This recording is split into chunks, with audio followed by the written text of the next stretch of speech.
maombi ya jinai namba 26287 ya mwaka 2025 kati ya Mheshimiwa makamu mwenyekiti wa Chadema John Wegesa Heche na Inspector General wa polisi na wenzake leo yaliitwa mahakamani, nikiwa na maana Mahakama Kuu Masjala ndogo ya Dar es Salaam kwa ajili ya kusikilizwa.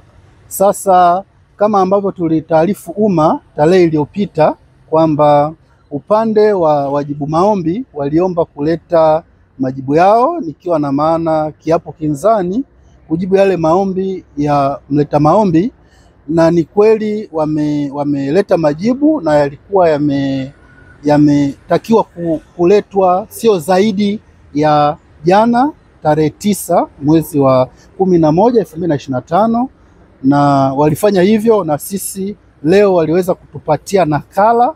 Lakini pamoja na mambo mengine kwenye hayo majibu au kiapo kinzani, wameweza kuleta pingamizi la awali la kisheria. Kwa hiyo baada ya kuwa tumepata hizo nakala ya majibu pamoja na pingamizi la awali la kisheria, kama mlivyoona tulivyoingia kwa mheshimiwa jaji, tulieleza hayo kwamba tumepokea majibu kama nusu saa iliyopita.